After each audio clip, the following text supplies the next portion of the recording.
Oke ya. Assalamualaikum warahmatullahi wabarakatuh. Ya, para mahasiswa sekalian, mungkin ini semacam kuliah singkat ya, jadi kurang lebih 15-20 menit. Saya akan menyampaikan beberapa materi terkait seperti matrikulasi lah, karena kan kalian mungkin tidak semua dari ilmu sosial ya, atau waktu SMA-nya berlatar belakang ekonomi.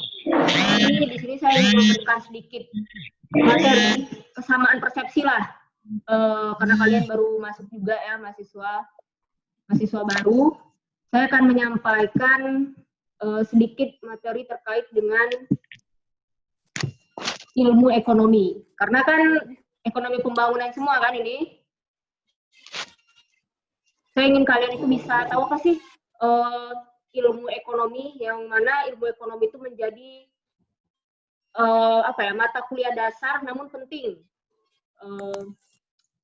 untuk bisa sampai tahap lulus. Di dasarnya ilmu ekonomi itu bisa mencakup berbagai macam cabang ilmu lainnya. Ada beberapa cabang dari ilmu ekonomi ini, diantaranya itu ada ekonomi mikro sama ekonomi makro. Namun kalau untuk ekonomi makro, nanti kalian belajar di semester 2. Nah, kalau ini pengantar ekonomi mikro ini di semester awal. Sebelumnya ada yang dari ilmu sosial IPS di sini, SMA-nya? Siapa? Ini Kak. Ya. Siapa? Saya. Oke, sudah pernah belajar apa itu ilmu ekonomi? Atau sudah pernah dengar nggak? Belum ya?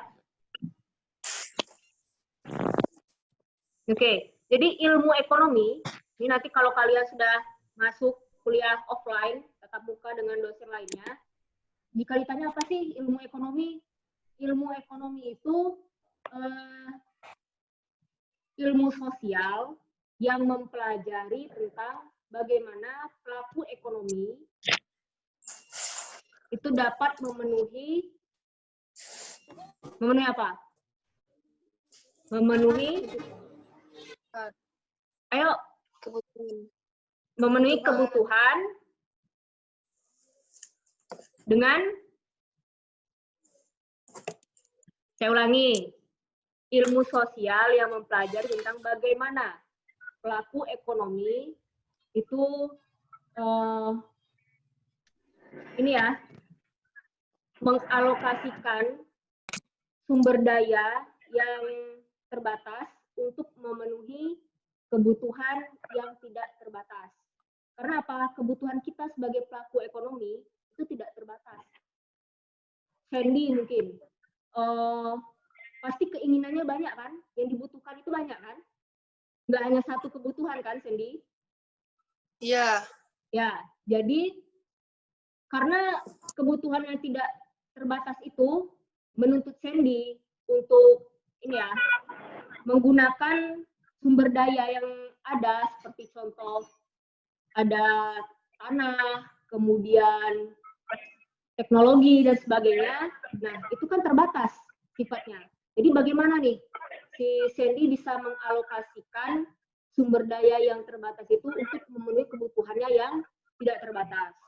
Itu dasar dari ilmu ekonomi. Nah, sekarang kita masuk pada ilmu ekonomi mikro ya, mikroekonomi. Kalau bedanya antara ekonomi mikro dengan ekonomi makro, ekonomi mikro ini hanya mempelajari bagian terkecil dari keseluruhan perekonomian. Unit-unit terkecilnya saja. Kalau dalam ekonomi mikro kita mengenal ada namanya rumah tangga individu atau konsumen, ada juga rumah tangga perusahaan atau produsen. Nah, nanti di dalam ekonomi mikro ini kita akan mempelajari teori permintaan, teori penawaran, dan equilibrium, keseimbangan antara permintaan dan penawaran. Tapi bukan berarti di ekonomi makro tidak ada permintaan dan penawaran, ada juga. Namun kalau dalam ekonomi makro nanti namanya permintaan agregat dengan penawaran agregat. Dia bersifat menyeluruh. Tapi kita masuk dulu ke ekonomi mikro, teori permintaan dan penawaran serta keseimbangannya, equilibrium. Tapi sebelum itu saya juga ingin tanya juga nih ke para mahasiswa sekalian. Ada yang tahu nggak isu mendasar dari ekonomi mikro? Ada 3 tuh. Ayo. Isu atau permasalahan pokok dalam ekonomi mikro ada 3. Ayo yang pernah baca buku. Siapa? Nggak ada yang tahu? Oke. Permasalahan dalam ekonomi mikro itu ada 3. Ya, yang pertama, apa saja barang dan jasa yang diproduksi. Terus yang kedua, bagaimana barang dan jasa tersebut diproduksi. Terus yang ketiga, untuk siapa barang dan jasa tersebut diproduksi. Nah, ketiga permasalahan inti ini bermula dari mana? Bermula dari ada namanya kelangkaan. Ingat, ketiga permasalahan ini muncul akibat adanya kelangkaan. Kenapa kelangkaan? Karena tadi si Sandy dia punya kebutuhan yang tidak terbatas. Novia punya kebutuhan yang tidak terbatas. Kemudian Mas Liana juga mempunyai kebutuhan yang tidak terbatas. Mereka ini kan saling ingin semua kebutuhan itu tercapai. Namun alat pemenuh kebutuhannya atau sumber dayanya terbatas. Jadi mereka saling mengejar nih, menggunakan sumber daya tersebut untuk memenuhi kebutuhannya. Maka dari itu muncullah kelangkaan. Paham ya? Konsep dasarnya itu. Ada pertanyaan nggak sebelum kita masuk teori permintaan dan penawaran? Ayo, siapa yang mau bertanya? Meli?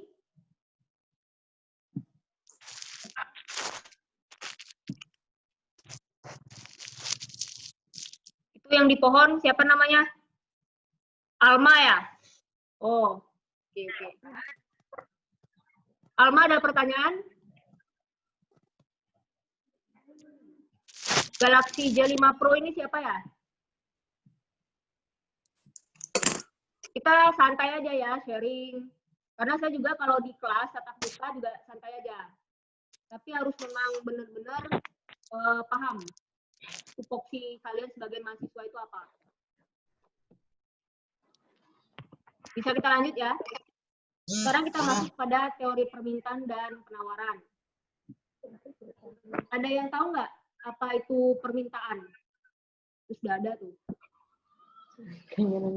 Nah, sudah ada ya. Jadi permintaan itu kalau sederhananya itu sejumlah barang yang diminta pada tingkat harga tertentu dan pada periode tertentu. Ada beberapa faktor yang mempengaruhi permintaan. Itu ada 8. Ada harga barang itu sendiri, ada harga barang lain, pendapatan, rata-rata pendapatan, oke boleh.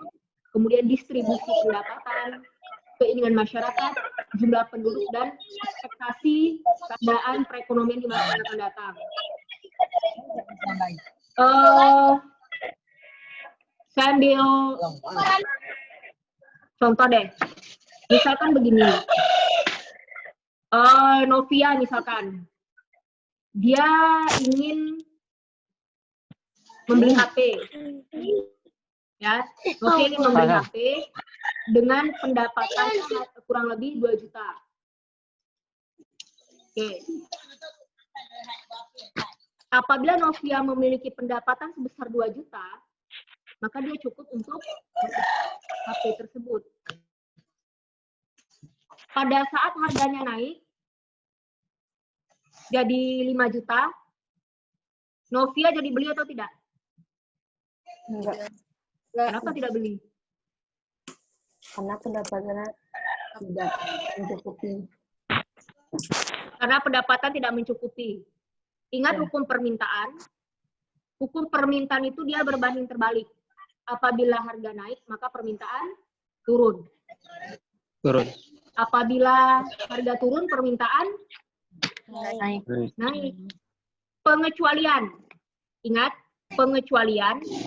Ketika tadi harganya 2 juta, naik jadi 5 juta, itu Novia tidak jadi membeli. Karena apa? Pendapatannya tidak cukup. Tetapi, coba kalau pendapatan Novia meningkat. Beli atau enggak? Beli. Jadi beli. Itu nanti akan kita temui pada pelajaran selanjutnya ya, pertemuan selanjutnya. Itu ada namanya pergeseran kurva permintaan sama pergerakan permintaan di sepanjang kurva. Jadi mungkin harus hati-hati dalam kalian di ekonomi pembangunan, karena semuanya kita pasti akan bertemu dengan yang namanya matematik, statistik, sama kurva. Jadi nggak menyesal kan masuk ekonomi pembangunan? Enggak. Matematiknya harus kuat ya. Orang ekonomi pembangunan harus kuat. Karena apa? Kita ini calon-calon pemimpin. Orang ekonomi pembangunan itu calon pemimpin semuanya. Para menteri, terutama menteri keuangan kita sekarang orang ekonomi pembangunan. Jadi harus pintar memprediksi perekonomian di masa yang akan datang, kemudian juga memainkan kurva, harus pintar. Ya, siapa? Alma ya. Nanti Alma kalau ketemu saya di kelas, saya tanya nih. Ya. Iya, Kak. Saya dosennya hobi nanya. Jadi kalau saya sudah di kelas ketemu mahasiswa menyampaikan, pasti saya tanya untuk feedback saya.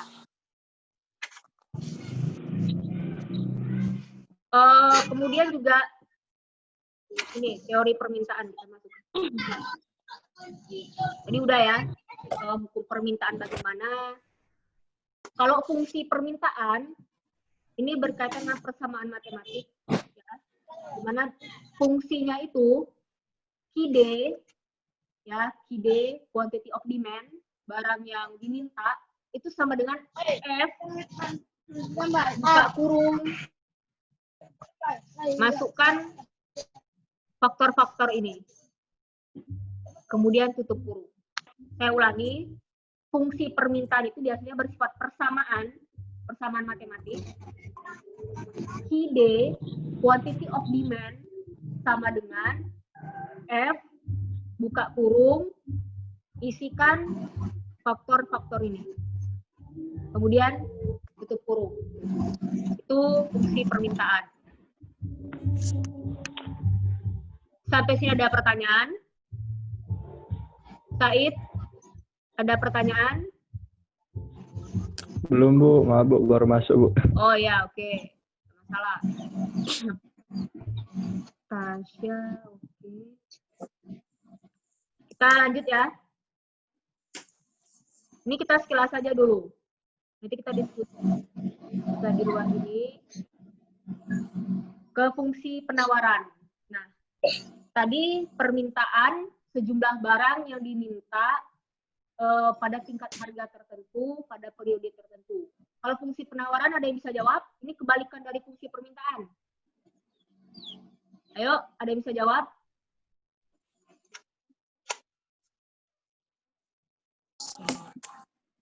Sandy?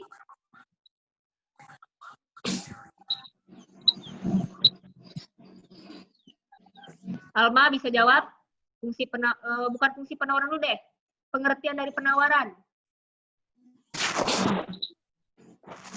Yang ditawarkan. Sejumlah barang yang ditawarkan Oleh produsen. Oke, oleh penjual atau oleh produsen. Terus pada tingkat harga tertentu dan periode tertentu. Jangan lupa. Nah, kalau hukum penawaran bagaimana dia?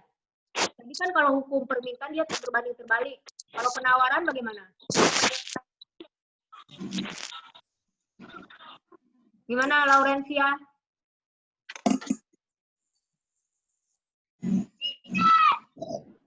Hukumnya bagaimana? Semakin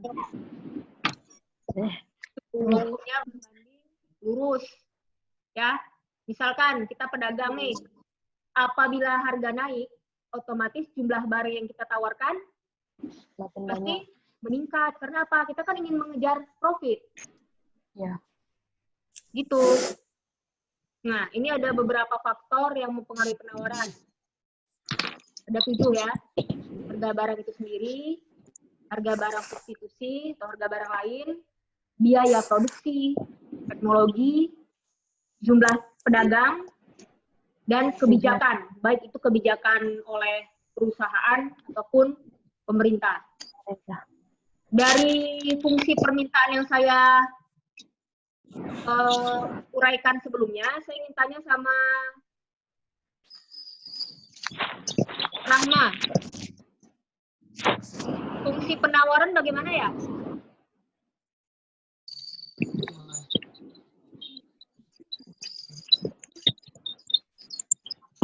Gimana Rahma, fungsi penawaran? Fungsi penawaran. Kalau fungsi permintaan ya QD, quantity of demand. Kalau penawaran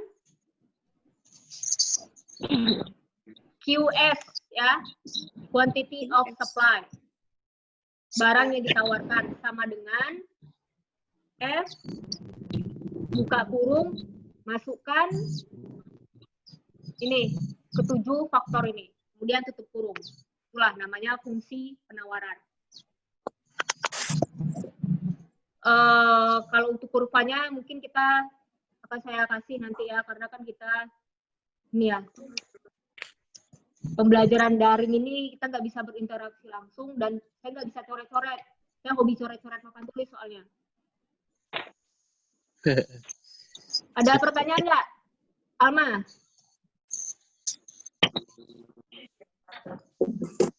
Ada, Bu. Gimana? Nggak ada? Baru bangun kamu ya? Iya, Bu, baru bangun. Kamu kalau ketemu saya nanti di kelas ya, Alma. Saya tandai ini. Apa-apa, Bu? Saya ingin tanya nih sama Meli. Meli kan tadi udah masuk 2 juga. Masih ingat nggak yang saya jelaskan tadi apa itu ilmu ekonomi? Itu dasar loh, kalau ujian pasti ditanya nanti. Iya.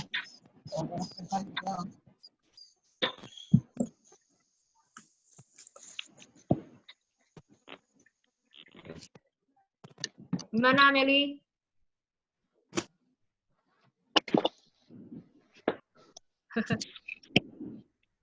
Novia bisa jawab ilmu ekonomi?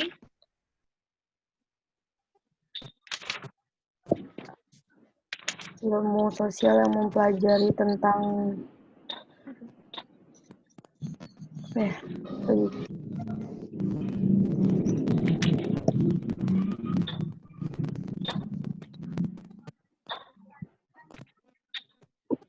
mempelajari tentang produksi dan konsumsi barang. Produksi? Bu.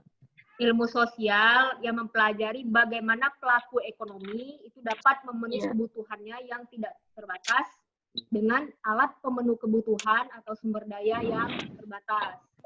Itu dasar sekali itu. Ya, jadi kalau kalian masuk pengantar ekonomi mikro, pasti yang dibahas duluan adalah apa itu ilmu ekonomi. Dasarnya. Ya, Bu.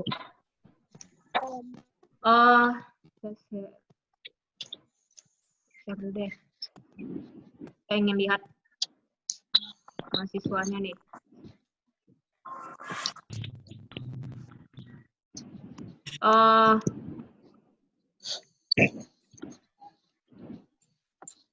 Najmi mana ya? Ada Najmi di sini.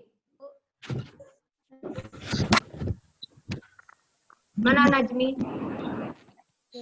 Bisa dengar saya?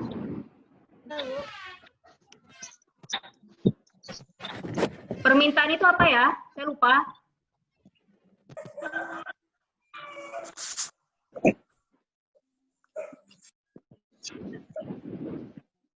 Permintaan adalah keinginan produsen untuk membeli suatu barang.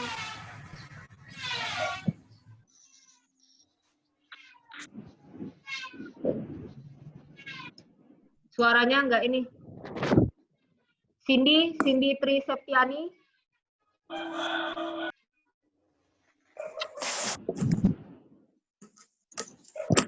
Permintaan itu apa?